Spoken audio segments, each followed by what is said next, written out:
Bonjour à tous, j'espère que vous allez bien. Je suis vraiment ravie de vous retrouver aujourd'hui pour une nouvelle vidéo sur la chaîne qui va être un update lecture.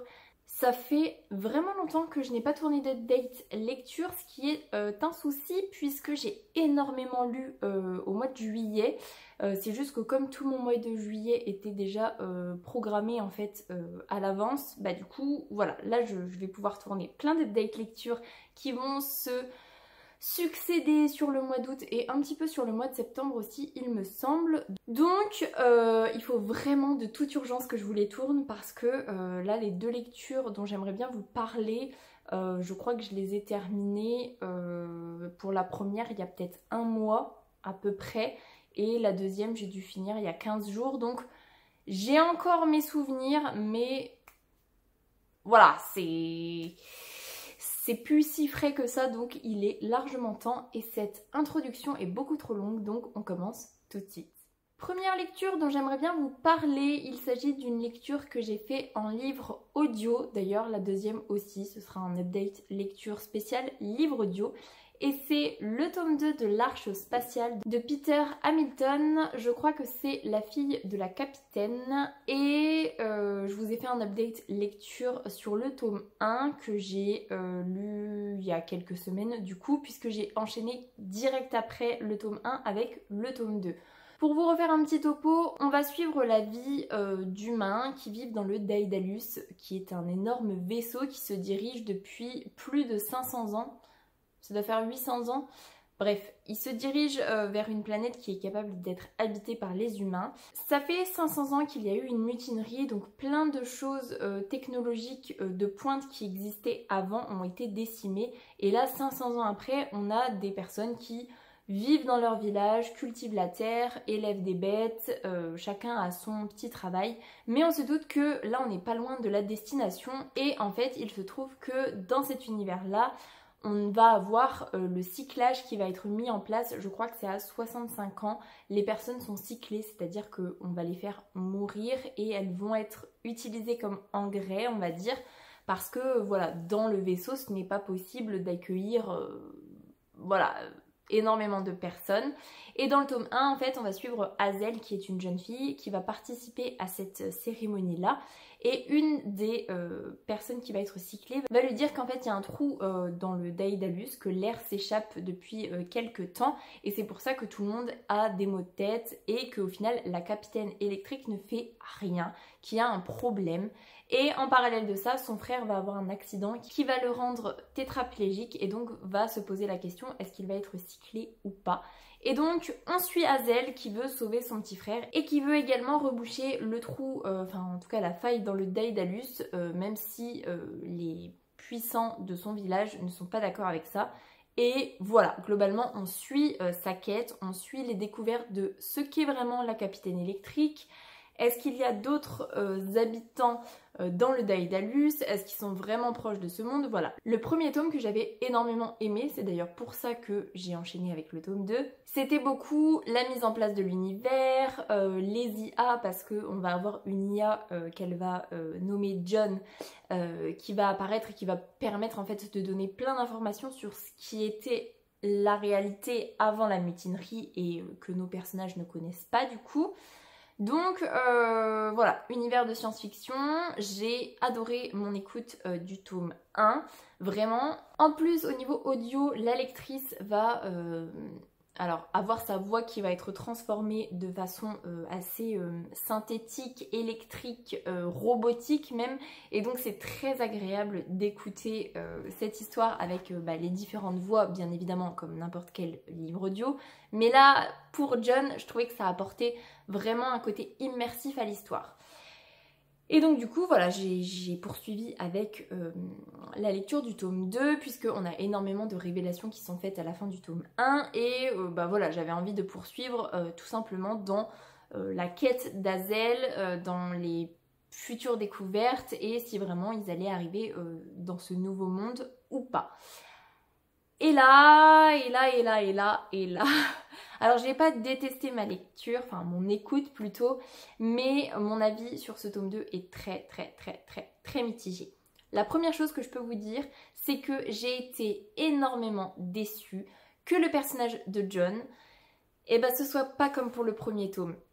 En version audio, on peut faire des choses extraordinaires et c'est vrai que là, le fait que sa voix était robotisée, ça donne une immersion pas possible dans l'histoire. Et pour le tome 2, ça n'a pas été fait. C'est juste la lectrice qui va faire une voix un petit peu particulière pour John, mais il y aura plus ce côté immersif. Et ça m'a posé énormément problème. C'est la première chose qui m'a posé problème. Ensuite, je vous cache pas que j'ai écouté ce tome 2 pendant que j'étais en train de faire le détapissage, la peinture, tout ça dans ma maison. Et je l'écoutais aussi également au boulot quand c'était des périodes très calmes où il n'y avait pas de clients. Et je vais pas vous cacher que y a des moments, alors surtout à la boutique, où je pouvais peut-être écouter pendant 10-15 minutes et me rendre compte que je n'écoutais absolument pas ce qui se passait. Je sais pas pourquoi, j'arrivais pas, mon cerveau il arrivait pas à être concentré dans l'histoire et j'ai trouvé qu'il se passait pas grand chose, que en soi les révélations qui sont... Alors il y a des révélations qui sont faites, certes, mais comparé au tome 1, il y en a pas tant que ça. On est juste sur une quête, sur un voyage des personnages on va dire, mais je sais pas, je saurais pas exactement vous dire ce qui a pêché, parce que dans le tome 1 c'était un petit peu la même chose. Au final on avait Hazel qui découvrait des choses et qui partait en quête de l'avant du vaisseau, parce qu'il y a des choses à l'avant du vaisseau qui devaient être découvertes par Hazel et par son entourage. Donc globalement c'était la même chose, puisque dans ce tome 2 c'est Hazel qui va partir avec son entourage et découvrir certaines choses et obtenir de l'aide dans différentes parties du vaisseau. Mais là j'ai eu du mal, franchement j'ai eu beaucoup de mal et je sais pas. Alors clairement j'écouterai le tome 3 avec grand plaisir bien évidemment, mais très déçue de ce tome 2. Franchement je peux vous dire que, alors il faisait peut-être 9 heures d'écoute, 8 ou 9 heures, et je peux vous affirmer que je pense qu'il y a 3 heures, si je mets bout à bout tous les moments où j'ai pas écouté l'histoire. Et pour vous dire, j'avais pas besoin de remettre en arrière pour comprendre ce qui se passait. Ce qui sous-entendrait que l'intrigue, s'il manquait un quart d'heure d'écoute de livre, j'arrivais à comprendre ce qui se passait quand même quand je raccrochais les wagons. Et que du coup, voilà, en fait, il se passait pas forcément grand chose. En tout cas, je sais pas si c'est le moment, je sais pas si c'est le fait d'avoir enchaîné juste après le tome 1. Je pense que le fait que le personnage de John n'ait plus sa voix d'IA, ça m'a vraiment gâché ma lecture en fait. Dès les premiers chapitres, voilà, ça le faisait plus pour moi. Et je suis un petit peu triste parce que j'avais trouvé l'expérience du tome 1 super chouette. En livre audio, j'écoute très rarement de la science-fiction. Et là, je me disais que c'était bingo parce que la série était vraiment très chouette. Donc comme je vous disais juste avant, j'écouterai le tome 3. Mais le tome 2, pour l'instant, pas super. Donc je suis un petit peu déçue, mais bon. Ça peut arriver que dans une saga, de toute façon, il y ait des tomes qu'on aime un petit peu moins.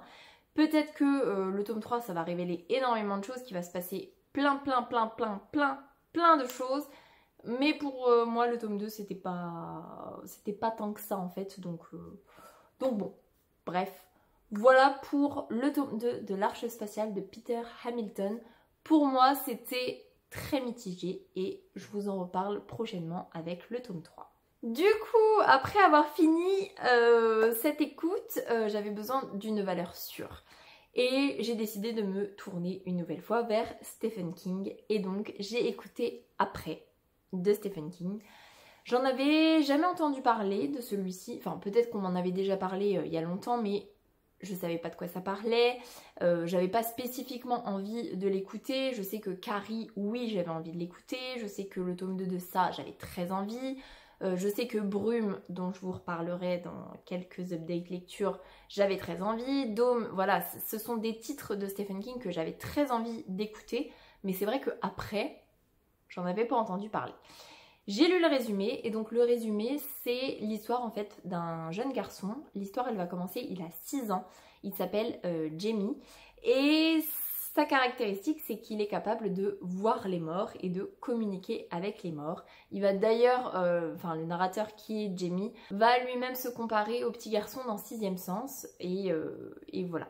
Donc on suit son quotidien avec sa mère, il vit tout seul avec sa mère, qui est éditrice, on pourrait dire, qui va vivre une crise en fait dans son milieu professionnel. Il va y avoir une arnaque qui va faire qu'elle va quasiment tout perdre, et on va suivre au fur et à mesure du temps ce qu'elle va mettre en place pour essayer de remonter la pente, et la découverte de la mère de Jamie de la capacité de son fils, la découverte d'une agent de police de la capacité de Jamie parce qu'elle est amie avec la mère de Jamie et que du coup ça va communiquer, et il va y avoir une situation à un moment donné qui va faire qu'elle va être témoin du fait que Jamie puisse parler avec les morts.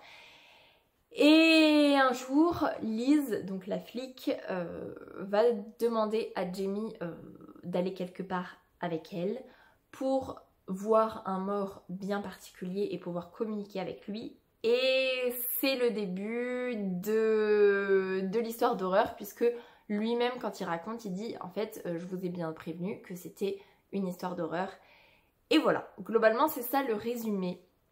J'ai passé un excellent moment d'écoute, du coup. C'était vraiment super chouette. Le lecteur est top, j'adore la voix. Alors, je vous remettrai le nom du lecteur ici parce que vraiment, il est top. Vraiment top, top, top. L'ambiance sonore, de toute façon, dans les livres audio, c'est vraiment ça. J'adore le côté enquête ou le côté horreur ou thriller. L'ambiance audio me met vraiment dedans et je rentre super facilement. Donc là, je me suis fort attachée à Jamie, je me suis fort attachée à ce petit garçon qui voit des morts, qui communique avec eux, qui voit que sa mère elle est pas trop à l'aise avec ça et qui va essayer de garder ça pour lui, mais qui va quand même vivre des expériences traumatisantes parce que vraiment il vit certaines expériences traumatisantes. Et on va avoir un côté haletant parce que quand Jamie va rencontrer le mort que Liz lui demande d'interroger, et ben du coup ça va engendrer la situation qui est très très très compliquée. Du coup, on va avoir un côté haletant, un côté stressant de est-ce qu'il va réussir à se sortir de cette situation qui est très compliquée. Et j'ai adoré le dénouement, j'ai adoré comment ça va se bidouiller, j'ai adoré, j'ai tout adoré en fait. L'écriture, parce que Stephen King c'est un excellent écrivain, on va pas se mentir. Il y a certaines choses que je peux lui reprocher dans certains romans, on en reparlera dans un prochain update lecture parce qu'il y a une chose qui m'a bien dérangée dans Brume, mais bon, c'est autre chose. Et ben franchement, trop bien. Je vous conseille après chaudement, c'était génial, vraiment génial. Et la fin, elle m'a mis sur les fesses. Clairement, il y a une révélation qui est faite à la fin. Je ne m'attendais pas du tout à ce qu'il y ait une révélation par rapport à cette situation-là. Elle va être abordée dans le livre, mais vraiment de façon très anecdotique. Et voilà, si on n'a pas la réponse sur cette situation-là, c'est pas une chose très importante de ce récit, et c'est pas grave, et on n'attend pas une révélation. Et pourtant, elle va venir, Stephen King va nous l'apporter, et quand la révélation est faite, et elle est faite en 2 mots, vraiment 2 mots suffisent à nous balancer cette nouvelle en fait, j'étais sur les fesses. Mais vraiment, ça m'a soufflé, je me suis dit mais quoi, mais pourquoi, comment? Et ce que j'ai trouvé super chouette, c'est que Stephen King, il va nous donner une explication de pourquoi, de comment. Et après, le personnage, il va nous dire, mais en fait j'en sais rien. Là, j'imagine que c'est ça. Mais en fait, j'en sais rien parce que j'ai pas eu envie d'en savoir plus. J'étais déjà soufflée de la nouvelle, ce qui était mon cas. Et voilà, il va nous donner des petites informations de ça s'est vraiment passé. Donc, on peut en déduire que c'est comme ça que ça s'est passé, de A à Z. C'est pas évident du tout de vous faire un topo là-dessus parce que franchement, j'ai pas envie de vous spoiler, mais ça m'a...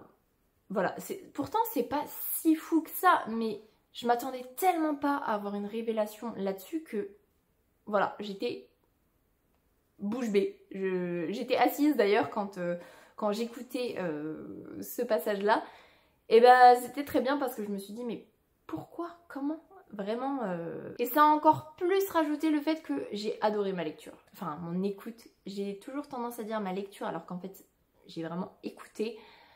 Voilà, je vous conseille après chaudement. Je vais pas dire que c'était un coup de cœur, mais c'était une excellente lecture. Les personnages sont très attachants, même la mère de Jamie qui a ses failles, hein, on va pas se mentir, elle a ses failles, mais franchement, top. Et puis l'écriture de Stephen King, de toute façon, je ne le dirai jamais assez, mais à part pour certains romans où je sais que dans sa vie personnelle c'était compliqué à ce moment-là, et ça se ressent dans ses écrits, là, allez-y les yeux fermés, c'était juste trop bien. Du coup, voilà pour cette update lecture. J'espère qu'il vous aura plu. Si c'est le cas, n'hésitez pas à mettre un petit pouce dans les airs, à vous abonner à la chaîne et à venir discuter avec moi en commentaire. Ça me fera super plaisir. Pour les plus timides, un petit emoji tigre, ce sera très apprécié. En attendant, je vous souhaite une très belle semaine, de très belles lectures et je vous dis à la semaine prochaine. Salut!